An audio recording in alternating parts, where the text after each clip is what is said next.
She rode 200 miles on a borrowed mule with a packet of letters tied against her heart, every word in them a promise. She knew the handwriting better than her own.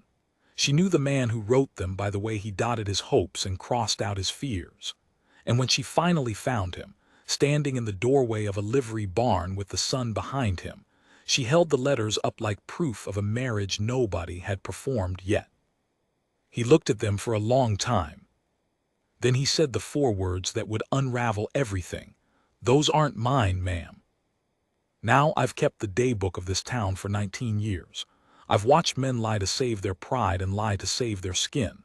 But I never once watched a man lie to break his own heart on purpose. Until that morning. Stay with me. Because the truth about those letters is going to cost more than any of them are ready to pay, and the man who wrote them isn't who she thinks he is. He isn't even who he says he is.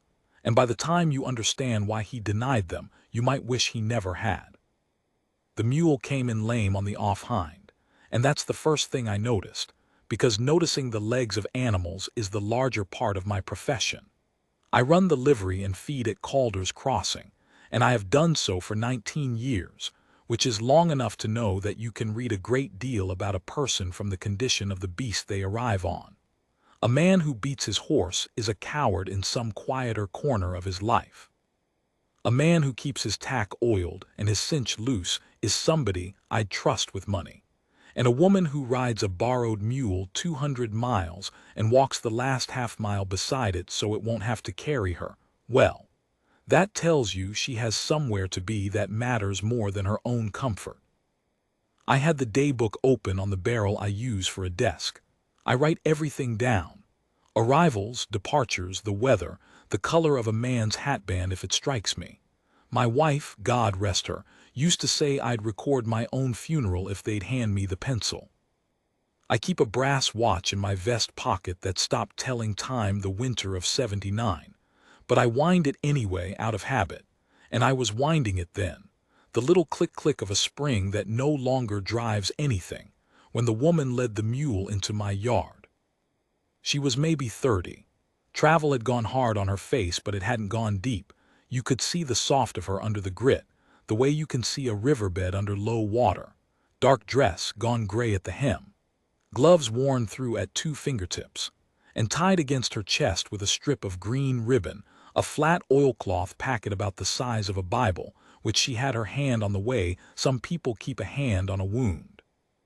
"I'm looking for a man," she said. "Aren't they all?" I said, which was unkind, and I regretted it before it was out. She didn't smile. She was past the place where strangers' jokes could reach her. "His name is Cole Brennan," she said. "I was told he works cattle out of this country." Now I'll tell you what went through me, because I promised to tell this straight. What went through me was a small cold drop, like the first bead of sweat off a glass on a hot day, because I knew Cole Brennan. Everybody at the crossing knew Cole Brennan. He ramrodded for the Ochoa outfit out past the Malpais, and he was the kind of handsome that makes a town divide itself into the women who'd been charmed by him and the men who'd lost money to him at cards. Black hair, a laugh you could hear across the corral, and a way of looking at you that made you feel, for about a minute and a half, like the most interesting creature God ever made.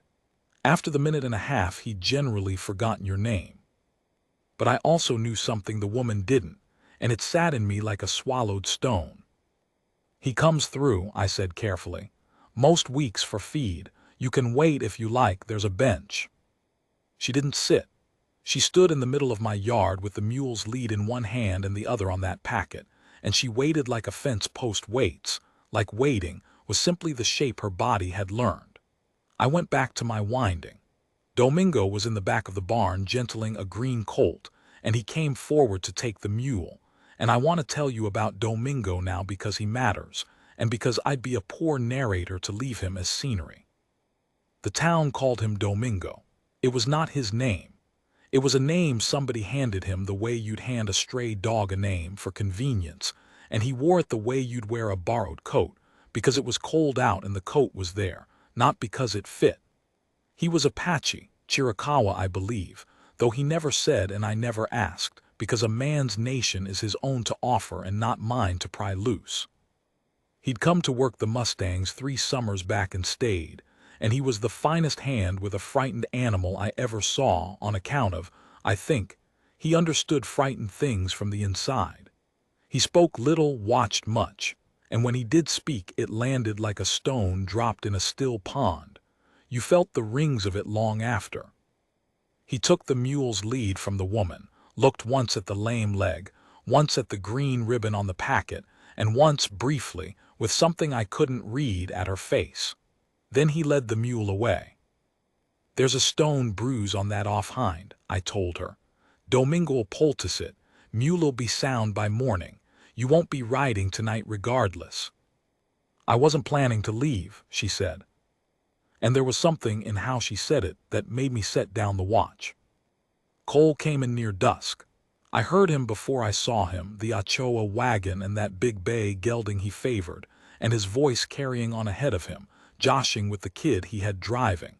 He swung down easy, all loose hinges and white teeth, and he was halfway to "Evening, Mose, you old buzzard," before he saw her. He stopped.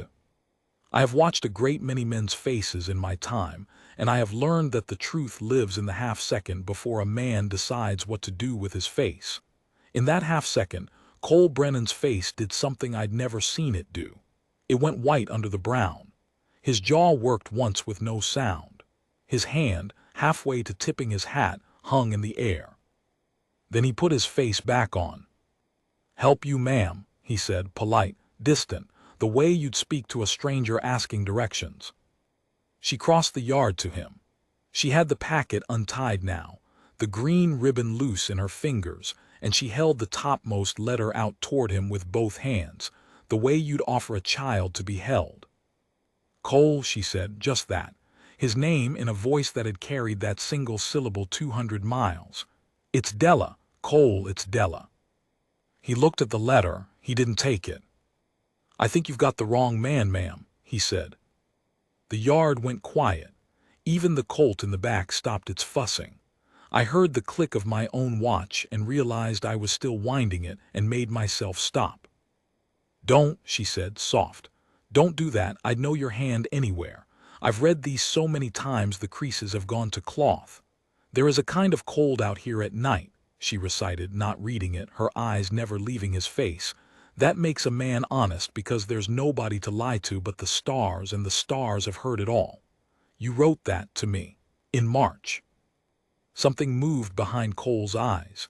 Pain, I'd have sworn to it, but his mouth stayed hard. "I don't know what to tell you," he said. "I never wrote you a line in my life. I'm sorry you came so far on a mistake." And he actually turned with his back to her and started for the wagon to unload his feed sacks, and I thought, watching him, that man is lying so hard it's costing him blood. Because here is the thing I knew, the swallowed stone. Cole Brennan couldn't write. Not a word of it. Not his own name without laboring at it like a man splitting knotted oak. I knew because he'd come to me 3 winters back, shamefaced, and asked me to write out a bill of sale for him, and made me swear not to tell, and I never had. The man could rope and ride and charm the spots off a Gila monster, but letters on paper were a country he'd never been allowed to enter. He could no more have written that woman 200 miles of love than he could have written a symphony.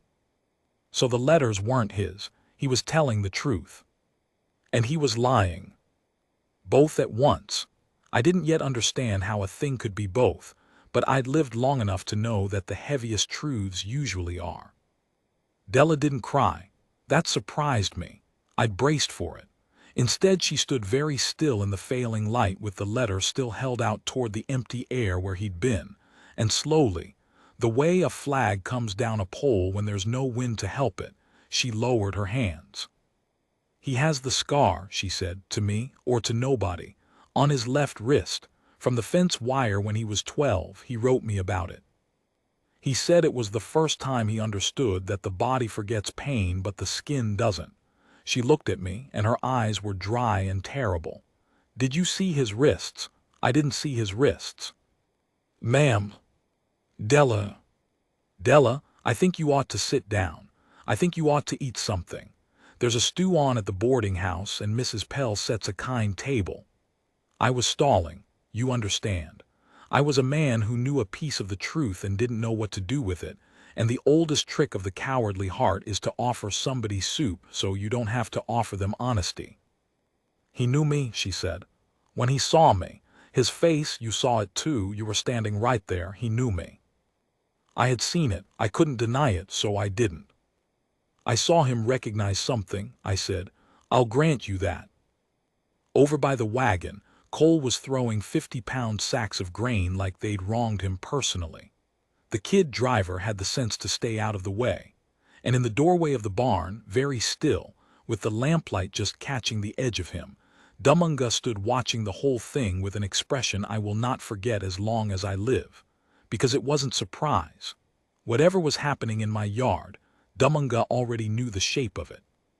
He had the look of a man watching a play whose ending he's seen before and wishes he hadn't. He caught me looking at him, he didn't look away, and he gave me very slightly a shake of the head, not no, more like not yet, don't, not here. So I held my tongue. God help me, I held my tongue. I have 11 letters, Della said into the dark. The last one is dated the 4th of April. In it he says he's coming for me before the first snow. He says, wait for me one more winter and then never again. Her voice didn't break. It was worse than breaking. It just went thin like ice you can see the black water through. It's October. There hasn't been any snow, so I came to find out why a man who promised to never let me wait again had let me wait. She finally sat, not on the bench, on the edge of the water trough like her legs had simply finished, and she tied the green ribbon back around the packet with hands that knew the motion blind, and she pressed it once against her chest, and then she looked up at the first stars coming out over my barn, the same stars that had heard it all, the ones from the letter, and she said, so quietly I almost lost it. He sounded so kind. Cole drove out that night without another word, and the dust of his going hung gold in the last light, and I stood in my yard with a grieving stranger and an Apache man who knew the truth and wouldn't say it, and I understood that whatever had ridden into Culda's crossing on a lame mule was not finished with any of us. What I didn't understand, what none of us understood, except maybe Dumunga, was that the man Della had ridden 200 miles to find had been a year in the ground, and the man who done it her was the only person alive who couldn't bear to tell her so. Mrs. Pell put Della up in the back room, and I didn't sleep. I sat in the barn with a lamp turned low, and the daybook open and the colt breathing soft in the next stall, and around about midnight Dumunga came and sat across from me on an upturned crate, and for a long while neither of us said anything, which is the most comfortable way two men can pass time when they trust each other. You know, I said finally, it wasn't a question. I know, he said. Then you'd best tell me, because that woman is going to take this town apart board by board looking for the truth, and I'd rather she got it from someone who loved the man than from gossip in the mercantile. Dumunga was quiet a while longer. He was rolling a bit of dried grass between his fingers and watching it the way he watched everything, like the grass might have something to teach him. The letters, he said, were written by the brother. I sat up. Cole hasn't got a brother. He had one. Dumunga set the grass down, Jonah. And then he told me, and I'll give it to you the way he gave it to me, slow, with the gaps where they fell, because Dumunga never rushed a story and I won't dishonor him by rushing it now. There were 2 Brunnan boys. Cole was the elder, the loud one, the one the world made room for. Jonah was the younger by 4 years, and he was made of a different cloth entirely, quiet, watchful, a reader. Where Cole couldn't make his eyes hold still on a page, Jonah devoured everything. A stray newspaper, a freighter's discarded almanac, a Bible with half its psalms missing. He'd learned his letters from a circuit preacher's wife when he was small and never stopped after. He wrote in the evenings by firelight, in a little water-stained pocketbook he kept against his ribs. He wrote about the cold and the stars and the smell of the horses, and the things he was too shy to ever say out loud. Because Jonah Brunnan, and Dumunga said this plainly, without cruelty, was a man who could put his whole heart on a page and not one word of it across a dinner table to a living soul. The brothers worked the Acha cattle together. Dumunga worked alongside them 3 summers, and he and Jonah became the kind of friends that don't need much talk. Jonah taught Dumunga to read the English newspapers. Dumunga taught Jonah to read the country, the weather and the way the cattle bunched, the water under a dry wash, the 1,000 sentences the land writes for anyone patient enough to learn its hand. He was a good student, Dumunga said, and a ghost of something crossed his face. Better than your coal, Jonah listened. Della came into it through a cousin. Jonah had a cousin who'd gone east to St. Louis and married, and through that cousin came a letter, by accident almost, from a young widow named Della Marsh who taught school and was lonely and wrote a fine, clean hand. The cousin passed it to Jonah half as a joke. Here's a woman who likes books as much as you do, you hermit. Write her back. And Jonah wrote her back. That was the spring before last. And the two of them, who had never laid eyes on each other, fell in love the only way Jonah Brunnan was ever equipped to fall in love, in ink, by lamplight, 200 miles apart, where he was brave because there was nobody in front of him to be afraid of. But the name, I said, she thinks he was Cole. Dumunga nodded slowly, and here his face went heavy. The first letter, he said, Jonah signed it C. Brunnan, for Cole, not Jonah. Why in God's name? Because, Dumunga said, he thought no woman would cross a room for Jonah, but Cole women crossed rooms for. Jonah used to say it like a joke, I'll write as my brother. She'll fall for the handsome one's name and the quiet one's heart and never know she got the better deal. Dumunga's mouth tightened. It was a joke, and then it was not a joke, and then it was too late to be anything but the truth he'd built.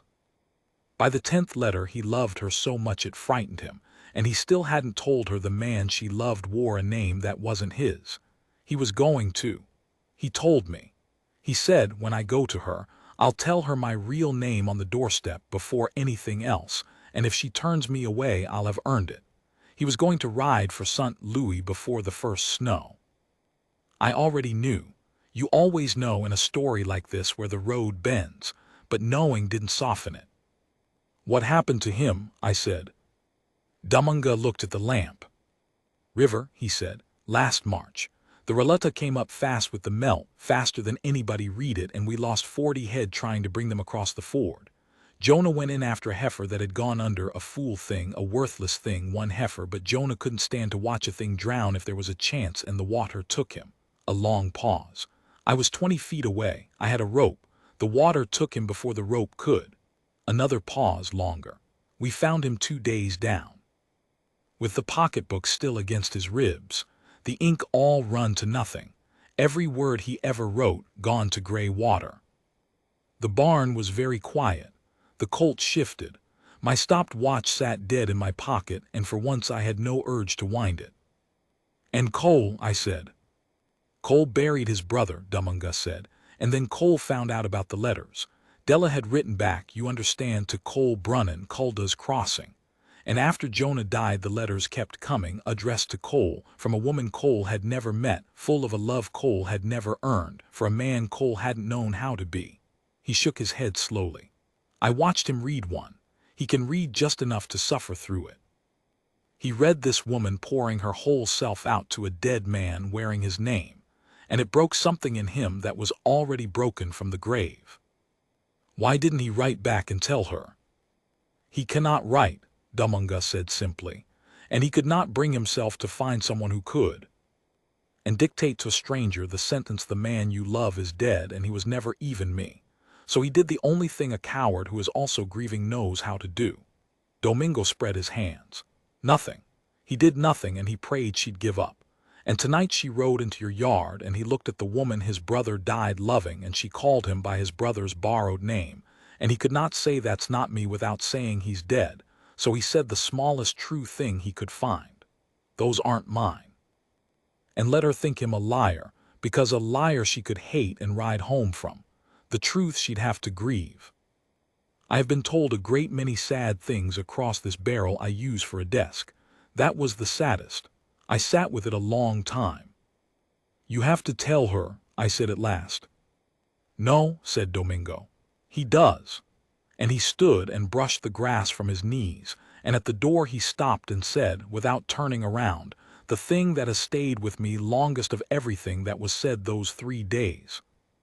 I have buried people who were stolen from me. He has buried his brother twice, once in the river and once in his own silence. A man cannot dig himself out of that grave. Somebody has to stand at the edge and reach down. He looked back at me then. She came 200 miles. Maybe she is the arm long enough. And he went out into the dark, and I sat alone with the lamp and the dead watch and the terrible arithmetic of it all. And I did not write a single word in the day book, because some things you keep in a place older than ink. She came to me at dawn. I'd known she would. She had the packet, and her face had the scrub-draw look of a woman who spent the night deciding to be brave. You know something, she said. You and the Apache man both. I watched you not say it all evening like two men passing a hot coal back and forth. I am not a brave man, but I have buried a wife, and I know what it is to be lied to gently when you'd have given anything for the cruel truth, and I made up my mind that whatever else I did, I would not hand Della Marsh a bowl of soup instead of the thing she'd crossed a territory for.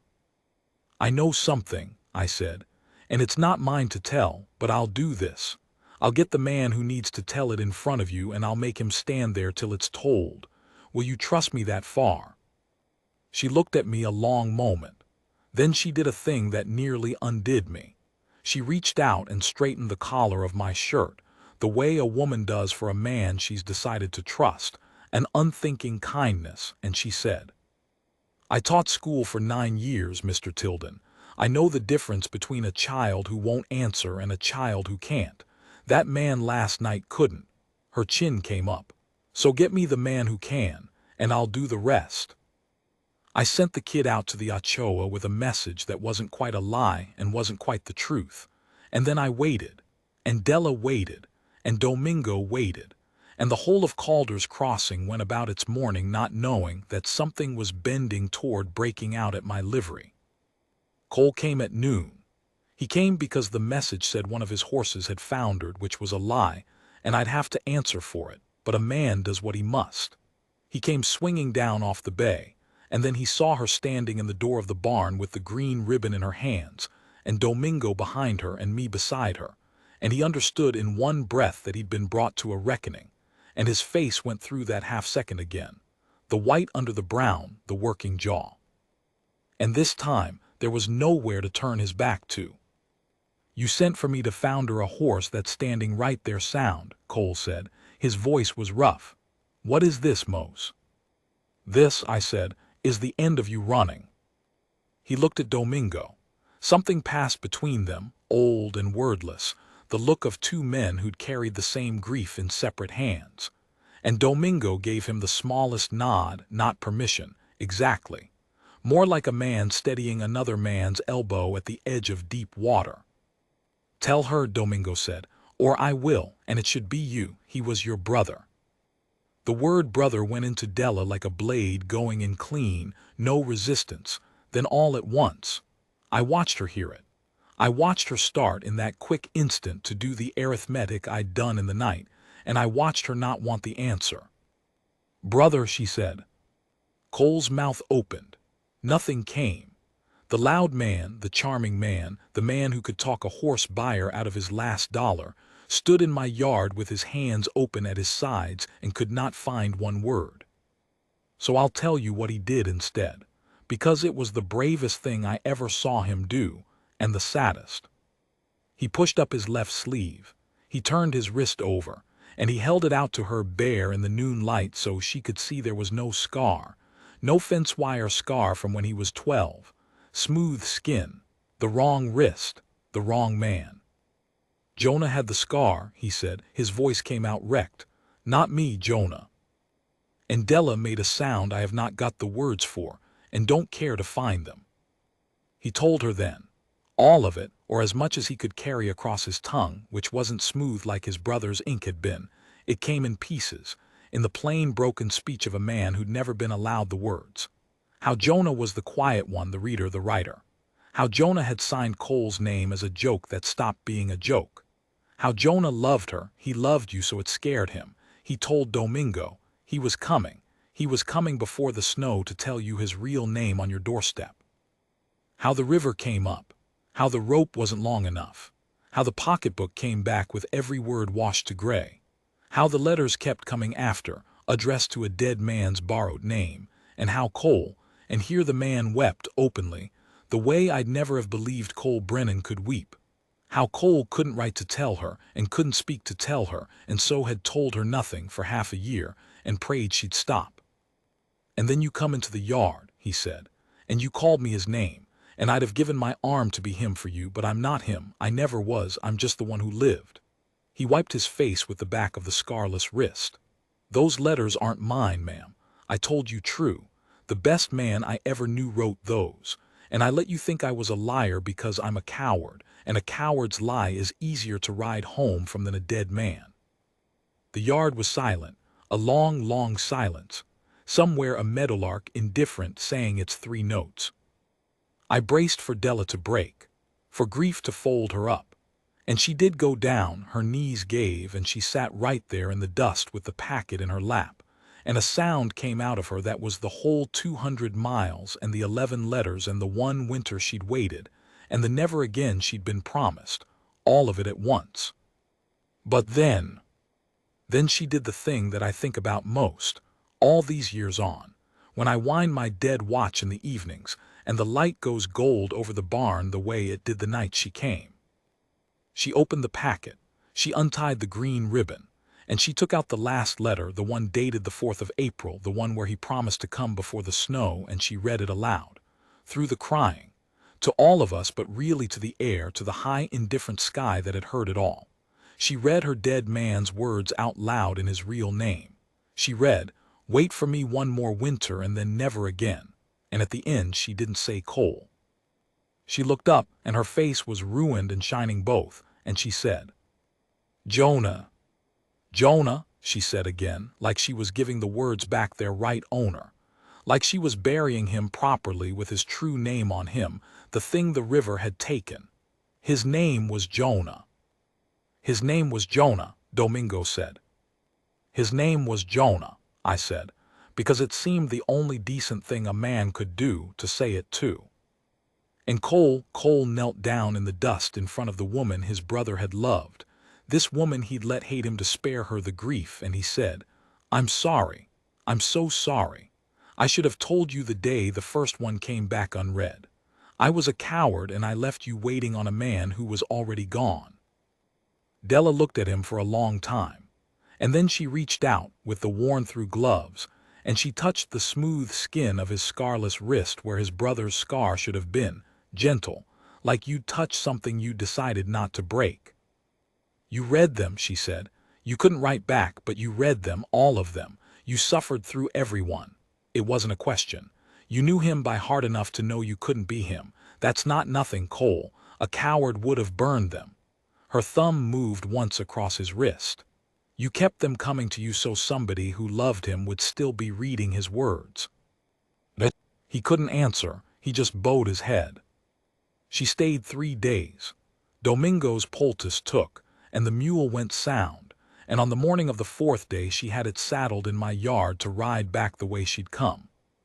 She'd asked Cole the 2nd day to take her out to the river, to the ford where it happened, and he had, and Domingo had gone too, and they'd built a small cairn of stones at the bank, Della and the Apache man and the cowboy who couldn't write, 3 people who'd loved one dead man in 3 different languages.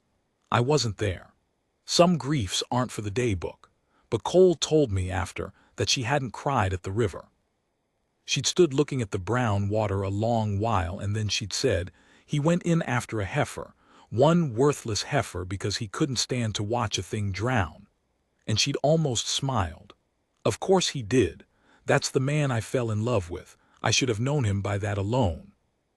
The morning she left, I came out to check the mule's cinch, old habit, can't help it, and I found Cole already in the yard. He'd ridden in at dawn.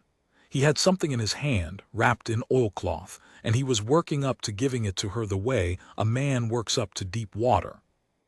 It was Jonah's pocketbook, The water ruined one, every word in it washed to gray and gone. I can't read most of it, Cole said. Maybe none of it, but it was against his ribs when we pulled him out.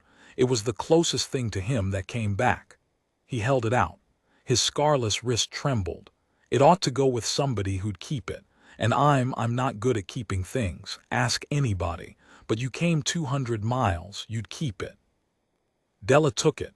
She held it the way she'd held the letters that first evening, both hands, like something being handed to be held. She didn't open it.